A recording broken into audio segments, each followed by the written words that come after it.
हे तर एकतर सामूहिक कट आहे की 100% हा सामूहिक कट रचून ही हत्या आहे, ही आत्महत्या नाही आहे.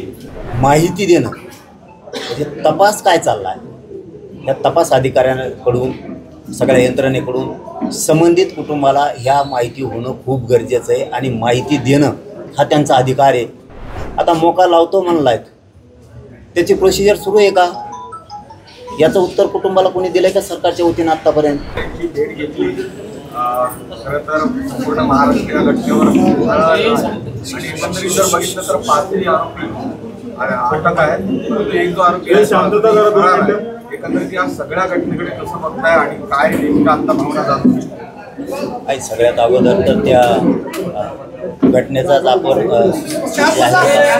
निषेध करतो. आपण की इतकी क्रूर घटना घडून आणली त्यांनी, त्यामुळं कसपटे कुटुंबाच्या त्यांच्यासोबत होत आम्ही त्यांच्या दुःखात पण सहभागी आहेत. त्यांना जिथं जिथं मदत लागणार आहे ती पूर्ण ताकदीनं या राज्यातले सगळेच बांधव, सगळेच जनता त्यांच्या सोबत आहे. परंतु काय आहे बरं का, हे मॅटरमध्ये स्पष्ट दिसून येतं आहे की 5 आरोपी आहेत आणि आणखीन 2 का काय फरार आहे. आणखी 1-2 आणखीन फरार आहेत. म्हणजे हे तर एकतर सामूहिक कट आहे की 100% हा सामूहिक कट रचून ही हत्या आहे, ही आत्महत्या नाही आहे असं कुटुंबाचं पण म्हणणं आहे. आणि प्रथमदर्शनी तसं दिसतंय पण की ती हत्या नसून, आत्महत्या नसून ती हत्या आहे. कारण त्यांच्या अंगावरती प्रचंड वळ आहे, असे फोटोमध्ये सुद्धा आता दिसलं आहे आणि बघितलं आहे. पण त्याच पद्धतीनं ते जसं की त्यांनी सामूहिक कट रचला, ते षडयंत्र रचलं मारण्याचं, त्यात 120 ब लागला नाही वाटतं बहुतेक. तो सुद्धा लावणं, कलम लावणं खूप गरजेचं आहे. त्या कुटुंबाला माहिती देणं म्हणजे तपास काय चालला आहे या तपास अधिकाऱ्यांकडून सगळ्या यंत्रणेकडून संबंधित कुटुंबाला ह्या माहिती होणं खूप गरजेचं आहे आणि माहिती देणं हा त्यांचा अधिकार आहे. घेणंसुद्धा माहिती अधिकार आहे, तो पूर्ण तपास यंत्रणेने त्यांना दिला पाहिजे. त्यांचं तेही म्हणणं आहे की माहिती दिली जात नाही आहे. चार्जशीटवरती, तपासावरती लक्ष ठेवण्यासाठी सरकारी वकिलांची खूप आवश्यकता आहे. ते सुद्धा तातडीनं नियुक्त सरकारनं केलं पाहिजे. नुसतं इथे येऊन घोषणा करून नाही चालणार. त्या लेकीबाळीला, त्या कुटुंबाला न्याय नाही मिळणार तुम्ही नुसत्या घोषणाच केल्या. आता मोका लावतो म्हणलायत, त्याची प्रोसिजर सुरू आहे का याचं उत्तर कुटुंबाला कोणी दिलं आहे का सरकारच्या वतीनं आत्तापर्यंत? की हो आम्ही मोका लावतो बोललो तर आम्ही त्याची प्रोसिजर सुरू केली, हे कुटुंबाला आत्तापर्यंत कोणी बोललेलंच नाही आहे. मग कुटुंबाने विश्वास ठेवायचा कसा, न्यायाची अपेक्षा करायची कशी?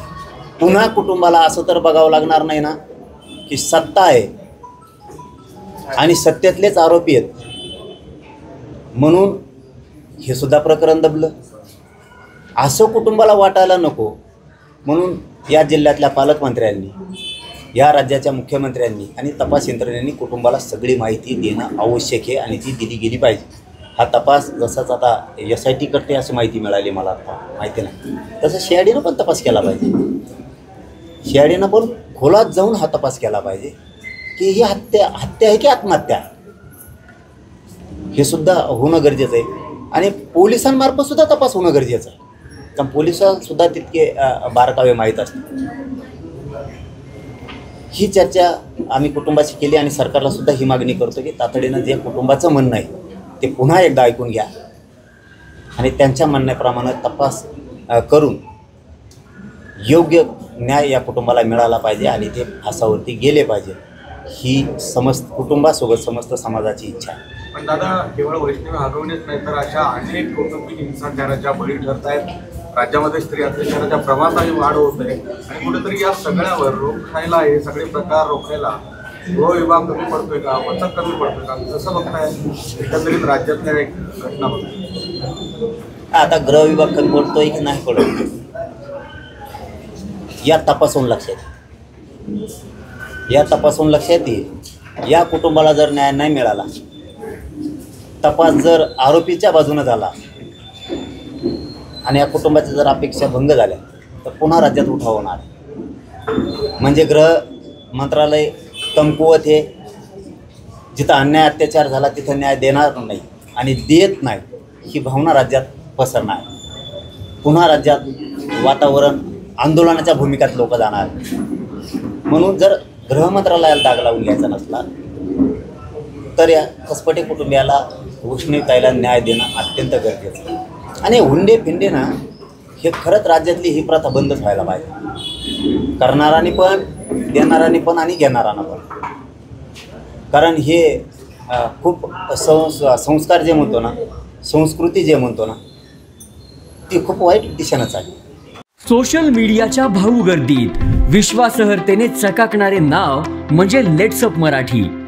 सगळ्यांना, सगळ्या नागरिकांना ती स्पीच, ती लेट्सअप वरील मुलाखती म्हणजे विचारांचा खजिना. त्यानंतरच्या निवडणुकीमध्ये मला सोडून गेले. बातम्या केवळ वस्तुस्थिती सांगणाऱ्या, न प्रोपगंडा, फक्त जनतेचा अजेंडा. क्योंकि आने वाला कल जाने वाला है, जाने वाला कल आने वाला है. राजकारण, मनोरंजन असो की क्रीडा क्षेत्र, महाराष्ट्राची स्पंदने संवेदनशीलतेने टिपणारे माध्यम म्हणजे लेट्सअप मराठी.